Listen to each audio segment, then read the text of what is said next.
So ever since the Marvel's box office disaster, and also everything that has occurred with the Echo ratings and everything related to the fan reviews really wreaking havoc over at Marvel Studios, and what Bob Iger recently confirmed about how DEI is going to be a big focus in the upcoming Agatha series that actually debuts by this fall, this September to be specific, on Disney+. There's a lot of things happening also with the third Deadpool film, starring both Hugh Jackman and Ryan Reynolds at the forefront. This is Mike Zero. Subscribe if you're new and like this video to see future updates. You can also follow me at Mike01. I thank you all so very much for the great and kind support.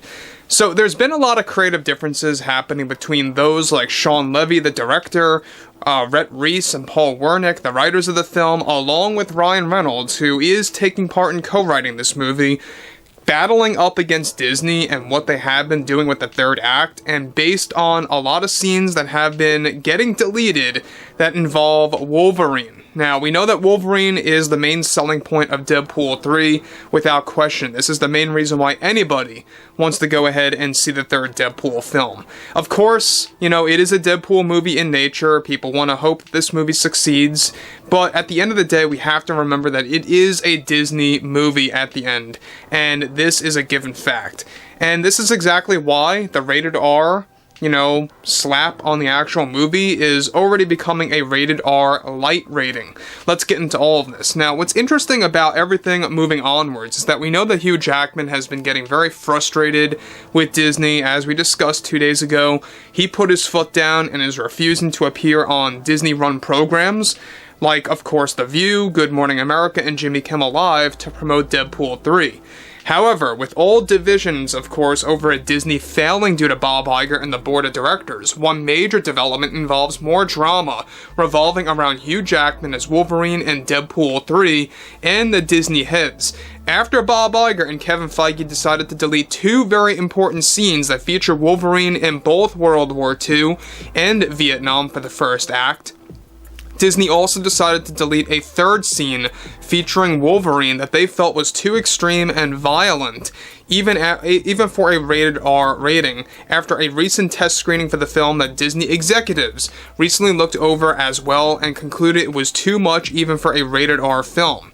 To be specific, writers Ryan Reynolds, Rhett, Reese, and Paul Wernick created one of the most violent Wolverine scenes in history on film, that was essentially going to be a remake of the Wolverine hallway scene in X-Men Apocalypse back in 2016 when he is let loose by Jean and crew. The scene that Hugh Jackman performed involved tons of training and even included some special classic X-Men cameos from the first three films somehow, some way. The scenes involved dozens of severed limbs and decapitations and was best described as making the Kill Bill Volume 1 act to appear very light and violence-wise. The entire scene was described to be a 5-minute scene in total, full of Wolverine's specialties and how he defeats his opponents, which consisted of soldiers, in an underground Russian base.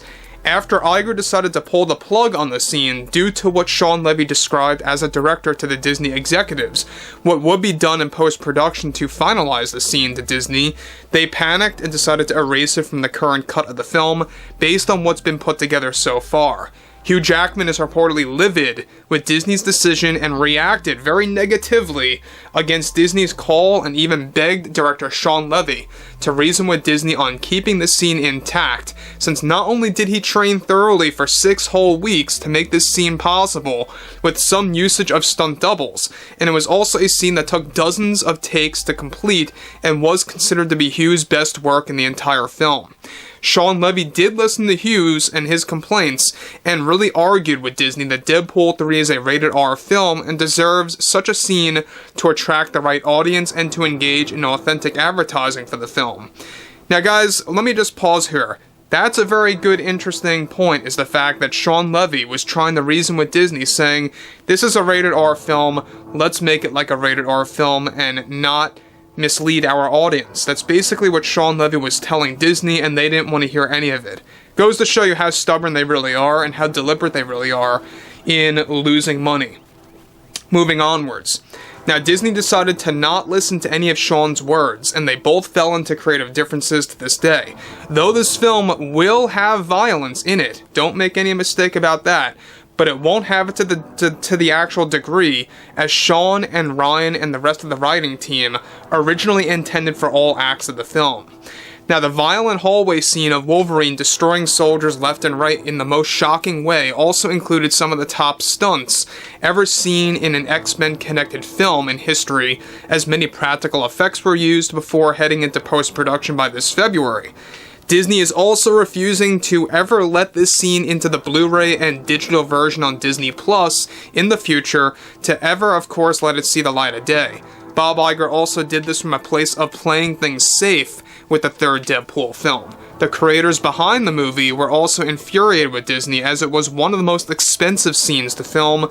Even Deadpool made an entrance toward the end of the hallway scene to help aid Wolverine in taking on their opponents, in taking out the Russian soldiers for whatever reason. This was again a recreation of what fans saw with Wolverine's cameo in X-Men Apocalypse back in 2016. And you know what, guys? I could see why Ryan Reynolds was actually moving forward with this scene, because if you guys saw X-Men Apocalypse and you saw that Wolverine cameo, some of you might have missed it if you guys did not see that movie from start to finish, is that it really could have been the type of violence that we all wanted to see on screen if that movie got a rated R, slap on it. So here we have a similar scenario happening where Disney just doesn't want anything violent again, very similar to what they did with deleting Hugh Jackman as Wolverine in World War II and Vietnam, taking on soldiers. This was another scene that we've actually been going over and how it was going to be something to do with the Cold War. Now, I think what's interesting about this is that they were going to set up Wolverine's life in segments leading up to the story of the multiverse. Again, this movie's going to be packed with storylines, with sub-storylines and cameos, and I can understand why Ryan Reynolds would want to tame some of the cameos that Disney has been pushing, and thankfully, Ryan was able to reason with Disney by, for example, canceling out the all-female-led X-Men cast of characters that were supposed to appear just before the end credits sequence that were going to actually embarrass the classic X-Men characters in a fight, in a group-on-group fight, so to speak. So this movie, I feel it's going to be very jarbled if they don't improve things very soon. Again, they have pickup shots and reshoots all planned and mapped out for this spring, roughly by the end of March, leading into April, before they get this thing out by July. So hopefully they can put everything together successfully if Ryan eventually gets everything his way, without Disney pushing for the usage of DEI into the final act. Again, though, this is, the right reason why Hugh Jackman would be so furious and infuriated over Disney's decision to cut out a historic Wolverine scene that was described as the most violent one that really makes Kill Bill Volume 1 ending look very much watered down. So anyway, guys, drop a comment below, fill me in below in the comments what you all have to say about this, and if you guys did enjoy the content for today, make sure to drop a thumbs up on this video to support the channel, and I will catch you guys later.